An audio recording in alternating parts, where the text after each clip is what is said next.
bukan mundur, bukan dicopot. Jadi Bapak Presiden selaku kepala negara dan kepala pemerintahan, tentunya kita semua paham bahwa beliau memiliki hak prerogatif. Itu bismillah apa yang menjadi keputusan Bapak Presiden, kita doakan bersama-sama semoga itu menjadi keputusan yang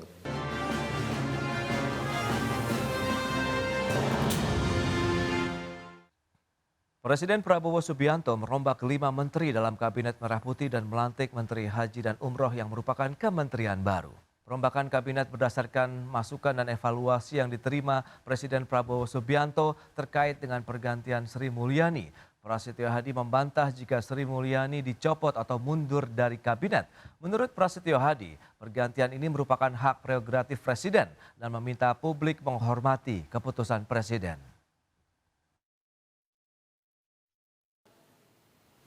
ya bukan mundur, bukan dicopot. Jadi Bapak Presiden selaku kepala negara dan kepala pemerintahan, tentunya kita semua paham bahwa beliau memiliki hak prerogatif. Maka kemudian atas evaluasi beliau memutuskan untuk melakukan perubahan formasi. Itu bismillah apa yang menjadi keputusan Bapak Presiden, kita doakan bersama-sama semoga itu menjadi keputusan yang Baik pemirsa, untuk membahas tema kita kali ini menanti efektivitas reshuffle Kabinet Merah Putih, kita sudah tersambung melalui Zoom bersama dengan Bapak Sarman Simanjorang, Ketua Bidang Hubungan Antar Lembaga Apindo, kemudian Ibu Esther Siastuti, Direktur Eksekutif Indef. Langsung saja kita sapa ini. Halo Pak Sarman, apa kabar Pak? Sehat selalu.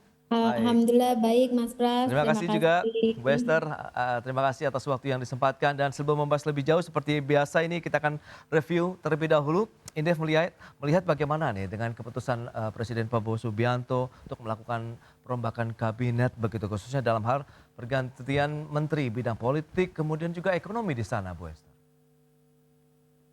Silakan. Ya, baik. Terima kasih Mas Pras. Ini pertanyaan sangat menarik ya. Respon dari pasar itu pada saat gantian Menteri Keuangan bisa dilihat ya dari anjloknya IHSG, kemudian nilai tukar rupiah juga terdepresiasi. Nah, ini adalah respon dari pasar yang kita tidak bisa menghalangi ya apakah pasar harus merespon positif atau negatif.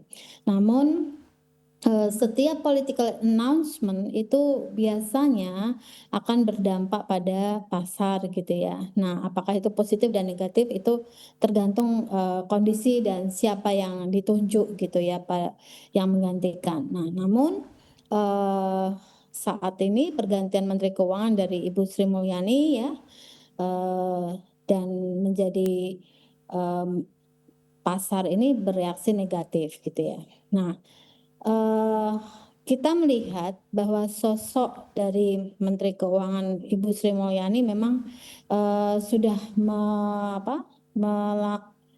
melakukan ya mengabdi sebanyak 3 periode ya.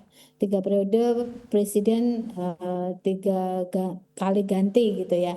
Nah tentunya kebijakan-kebijakannya itu kita bisa prediksi.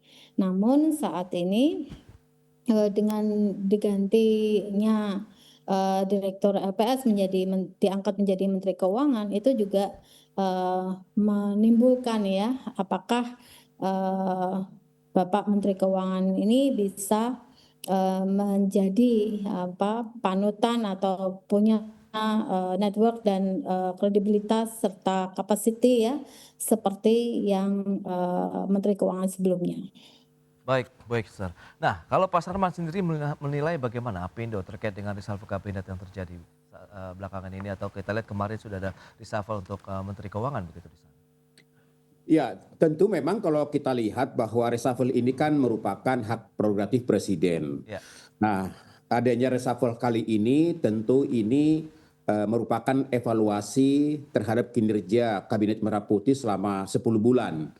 Ya, di mana sesuai dengan kebutuhan Bapak Presiden perlu dilakukan reshuffle ya dalam rangka untuk meningkatkan produktivitas kinerja daripada Kabinet Merah Putih dalam hal ini. Nah, kita lihat misalnya katakanlah seperti Menko Polhukam misalnya. Nah, tentu pasti ada hubungannya dengan kejadian baru-baru ini supaya ke depan bagaimana supaya Indonesia lebih kondusif misalnya. Kemudian Menteri Keuangan. Nah, ini Menteri Keuangan ini kan agak menarik nih. Tadi disampaikan oleh Bu Esther bahwa kemarin sempat terkoreksi ya IHSG kita, tapi syukur banget pagi ini kelihatannya mulai menguat. Ya. Berarti tingkat kepercayaan pasar itu positif, merespon positif.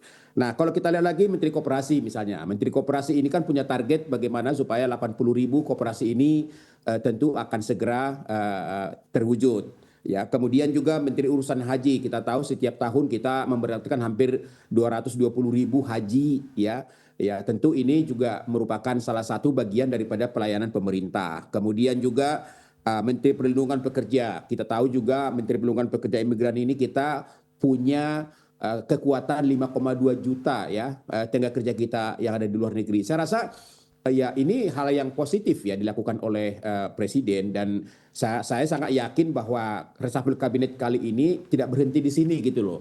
Tentu akan dilakukan evaluasi lagi nanti terhadap menteri-menteri yang lain ya, karena bagaimanapun tantangan kita ke depan ini kan semakin berat ya dalam kondisi ekonomi kita saat ini, terutama juga kondisi ekonomi global yang tidak menentu. Ya, sangat diharapkan soliditas kabinet yang kuat, yang kreatif ya, dan katakanlah mampu melakukan koordinasi dengan baik, ambil kebijakan yang tepat sasaran, sehingga kita harapkan target-target pemerintah terutama ya pertumbuhan ekonomi kita di 8% dalam 4 tahun ke depan itu suatu tantangan yang sangat-sangat harus bisa diwujudkan dalam hal ini. Demikian. Baik, nah lantas dari pelaku usaha sendiri melihat apa yang harus akan menjadi prioritas baru begitu kalau kita lihat perencanaan tugas menteri-menteri baru yang bertugas begitu, Apindo sendiri melihat dan mungkin ada harapan di sana begitu Pak Sarman? Ya kalau kita sih ya kalau Menteri Keuangan ya mungkin Bu Esther juga bisa nanti sampaikan juga ini. Kalau Menteri Keuangan ini banyak sekali PR-nya sebenarnya nih. Ya kan? Ya misalnya ya bagaimana menjaga kesinambungan fiskal kita sekaligus menegakkan disiplin kebijakan misalnya. Kemudian juga kita tahu bahwa RAPBN kita kan di 2026 itu sudah dibahas ya, sudah menetapkan defisit kalau nggak salah 2,4% dari produk PDB kita atau sekitar 639 triliun, dan ini kan sudah menjadi menjadi acuan pasar ya dalam hal ini. Nah, sehingga ini harus betul-betul bisa dijaga, bisa dieksekusi dengan belanja yang rapi, ya penyesuaian yang produktif misalnya, karena ya kita ingin agar berbagai anggaran-anggaran pemerintah ini ya ditujukan untuk bagaimana menciptakan lapangan pekerjaan misalnya, kemudian juga bagaimana meningkatkan daya beli masyarakat ya. Kami juga dari pelaku usaha misalnya masalah pajak misalnya.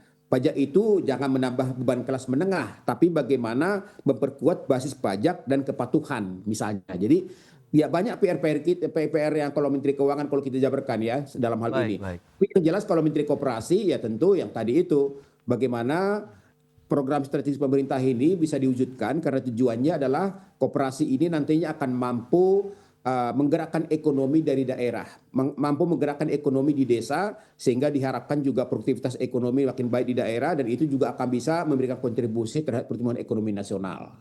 Baik, Pak Sarman. Nah, kalau Bu Esther sendiri melihat bagaimana begitu nanti tugas-tugas apa yang akan diprioritaskan kalau tadi untuk menjaga stabilitas dari sisi ekonomi kita, kemudian fiskal kita, kemudian keuangan negara, sehingga bisa menjaga juga nih laju pertumbuhan ekonomi dan geliat sektor industri di tanah air, Bu Esther. Ya, terima kasih Mas Bras. Pertanyaan ini sangat krusial ya. Memang kita lihat bahwa utang jatuh tempo pada tahun 2025 ini itu totalnya sebesar 1.300 triliun rupiah gitu ya. Nah, kurang lebih besar itu. Nah, kemudian kita tahu juga bahwa backbone dari APBN ini diperoleh dari pajak, cukai ya. Nah, dan utang gitu ya. Jadi ke depan Menteri Keuangan Pak Purubaya ini harus ya memikirkan bagaimana ini bisa membayar utang dengan tepat waktu ya. Kemudian tidak membebani rakyat dengan kenaikan pajak dan kenaikan cukai yang sangat besar. Nah, di sisi lain program-program pemerintah ini juga harus jalan, karena kita tahu bahwa Presiden Prabowo ini punya banyak program yang sangat luar biasa dengan pendanaan yang tidak kecil ya. Sehingga di sini seorang Menteri Keuangan harus mengatur itu semua. Bagaimana program-program itu bisa berjalan dengan baik sehingga bisa job creation lebih banyak, investasi lebih banyak, pengangguran berkurang, kapasitas ekonomi meningkat, tetapi di sisi lain juga tidak membebani rakyat. Nah, kedepannya kebijakan fiskal perlu adanya beberapa stimulus ya buat ekonomi, karena saat ini kondisi ekonomi ini relatif sedang melambat gitu, sehingga kebijakan fiskal maupun moneter nantinya itu harus bersifat ekspansif, yang artinya mendorong agar ekonomi ini, aktivitas ekonomi lebih bergeliat gitu, Mas. Baik, berarti harus ada sinergi. Nah, sinergi kita seperti apa yang diharapkan begitu kita bahas nanti di segmen berikutnya, Bu Esther dan juga Pak Sarman, kita akan jeda sebentar ya. Dan pemirsa, kami akan segera kembali usai pariwara berikut ini.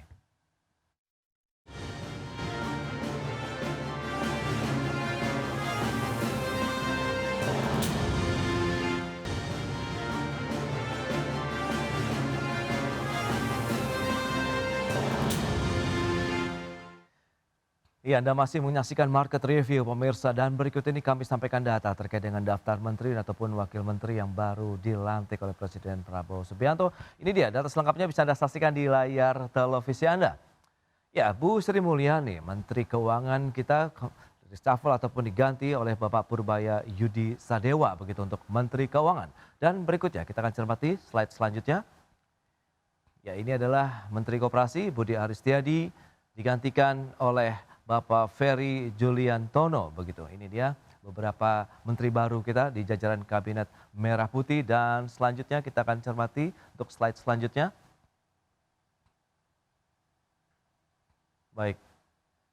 Ini dia daftar menteri, wakil menteri baru yang baru dilantik. Ada Pak Abdul Qadir Karding, Menteri Perlindungan Pekerja Migran Indonesia P2MI, digantikan oleh Bapak Muhtarudin. Dan selanjutnya Muhammad Irfan Yusuf menjadi Menteri Haji dan Umroh. Kemudian ada Dhanil Anzar Simanjuntak sebagai Wakil Menteri Haji dan Umroh. Ini dia daftar menteri dan juga wakil menteri yang sudah dilantik oleh Presiden. Baik, selanjutnya kita lihat ini dia jabatan menteri yang masih kosong, dan nampaknya ini juga masih terus dicari nampaknya oleh pemerintah begitu ya, masih diramu. Ada Menteri Koordinator Bidang Politik dan Keamanan, kemudian Menteri Pemuda dan Olahraga. Ini dia dua jabatan menteri yang masih kosong. Baik, kita akan lanjutkan kembali perbincangan bersama dengan narasumber kita kali ini. Ada Pak Sarman Simanjorang, kemudian Ibu Esther Sriastuti. Baik, dengan beberapa data tadi yang sudah disampaikan, memang ada beberapa menteri yang sudah di reshuffle ataupun digantikan, kemudian masih ada juga jabatan menteri yang kosong. Nah, Pak Sarman, kita bicara dari sisi pelaku usaha sendiri. Tadi Anda sampaikan memang masih banyak PR yang harus dituntaskan oleh menteri-menteri baru yang menjabat, khususnya di bidang di sektor keuangan lah kalau kita cermati begitu. Nah, Dapindo sendiri melihat tadi Bu Esther sempat menyinggung terkait dengan sinergitas. Dari pelaku usaha, sinergi seperti apa juga yang diharapkan sehingga tadi roda perekonomian tidak hanya terpusat di wilayah-wilayah utama saja begitu dari nasional, tapi sampai ke daerah-daerah begitu, Pak Sarman. Ya, memang selama ini kan kadang-kadang kita juga pelaku usaha kan selalu dihadapkan dengan mata rantai birokrasi dan ego sektoral ya dalam hal ini. Nah, tentu memang kita harapkan ini ke depan ini sudah harus dihilangkan. Kolaborasi, sinergi antara dan dunia usaha dengan pemerintah, terutama antar kementerian, ini juga harus semakin ditingkatkan dalam hal ini.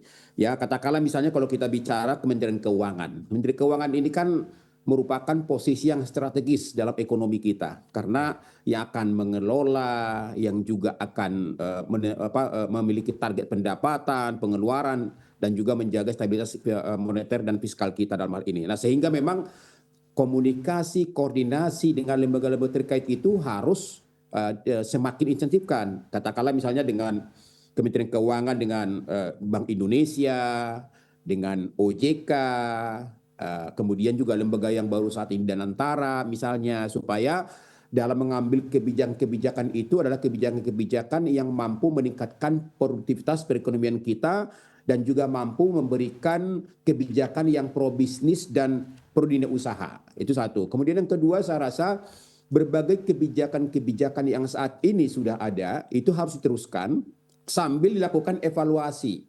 Ya, karena kita juga tidak ingin misalnya pemerintah itu membuat satu kebijakan itu yang terburu-buru gitu atau mungkinlah mendadak-mendadak. Nah, tentu ini harus dilakukan suatu kajian dan evaluasi yang efektif sehingga kebijakan-kebijakan yang dikeluarkan itu akan sangat-sangat produktif dalam implementasinya di lapangan.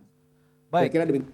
Oke. Nah, Indef sendiri melihat bagaimana Bu Esther tadi sempat tertunda kalau kita bicara mengenai sinergitas. Nah ini dia, kalau tadi sudah disampaikan Pak Sarman, ego sektoral harus segera disingkirkan. Indef sendiri melihat bagaimana? Ya, senada dengan Pak Sarman tadi, memang ego sektoral antar kementerian ini memang harus diminimalkan ya. Kalau disingkirkan kayaknya masih susah ya. Oke. Sehingga kalau itu bisa diminimalkan, ya saya yakin ya segala masalah itu akan bisa ada solusinya gitu ya. Nah, karena beberapa yang saya ketahui ya bahwa misalnya ketika ada investor mau datang, ini tupoksinya kementerian mana nih?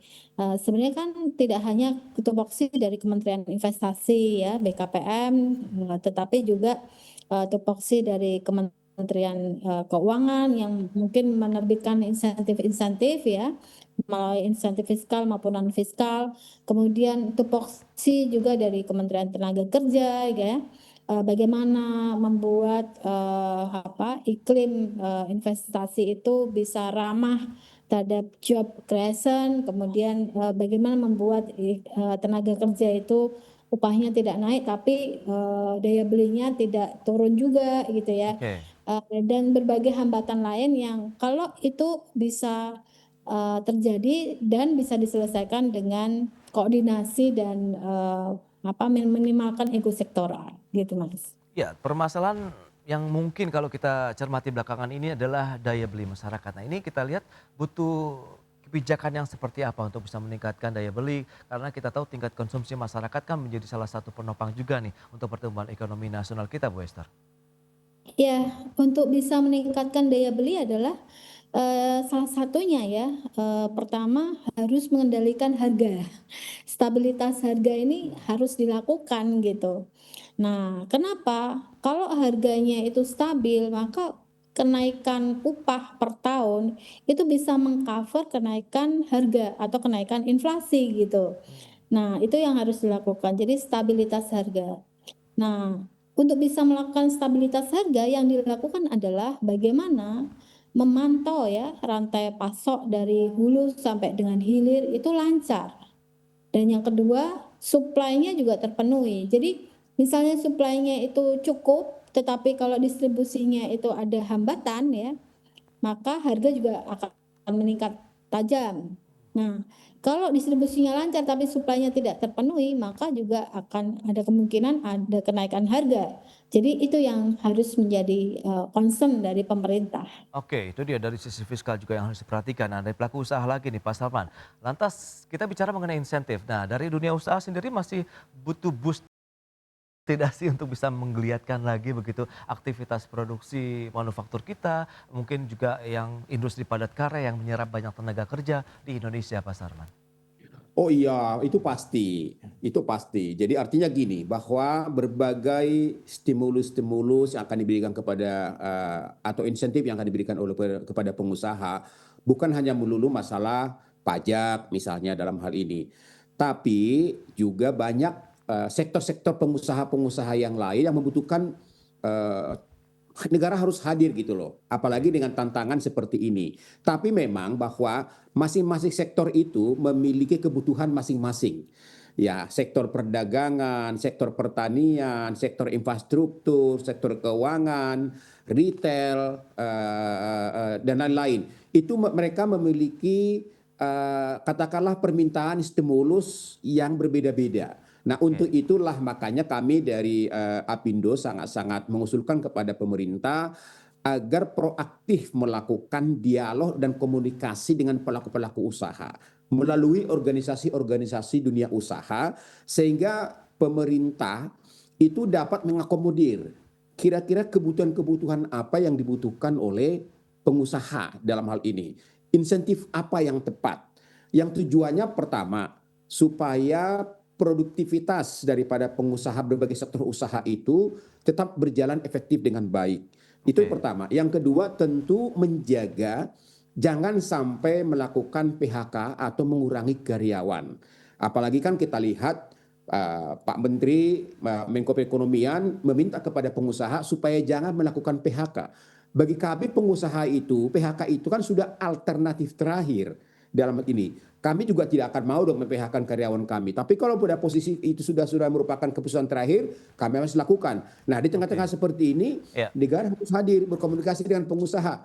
Apa yang harus kita berikan? Insentif apa yang harus kita berikan? Contoh misalnya nih, baru-baru ini kita mendengar ada sebuah perusahaan rokok besar di Indonesia itu melakukan PHK besar-besaran. Ya, kita dapat info, katakanlah salah satu faktornya adalah kenaikan bea cukai, bea cukainya.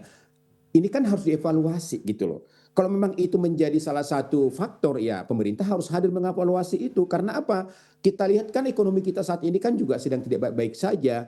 Ya, angka pengangguran semakin naik, tapi kalau angka PHK juga semakin besar, ini juga akan menjadi beban sosial negara. Jadi saya rasa memang ini saatnya agar pemerintah lebih proaktif, apalagi dengan Menteri Keuangan yang baru, kita sangat berharap adanya terobosan-terobosan yang mampu mendorong bagaimana supaya para pengusaha-pengusaha itu lebih mampu bertahan, lebih produktif, dan mampu menyediakan lapangan pekerjaan. Gitu. Oke, berarti memang kebijakan fiskal moneter ini yang harus saling bersinergi juga begitu untuk bisa menjaga roda perekonomian Indonesia baik dari sisi produksi kemudian daya beli masyarakat begitu, dan kita akan nantikan seperti apa kiprahnya, kita akan tunggu, mungkin nanti kita ketemu lagi untuk membahas hal yang sama begitu ya Bu Esther dan Pak Sarman. Sayang sekali waktu terbatas ini. Terima kasih banyak atas informasi, update dan juga insight yang sudah disampaikan kepada pemirsa pada hari ini. Selamat melanjutkan aktivitas Anda kembali. Salam sehat, sampai berjumpa kembali Bu Esther, Pak Sarman, terima kasih. Mas Pras, Pak Sarman, terima kasih.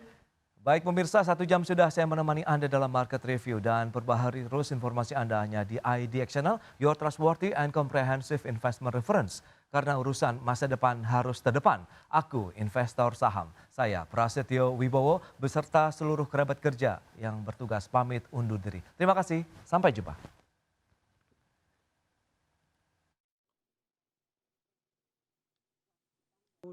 2024, 8 September 2025.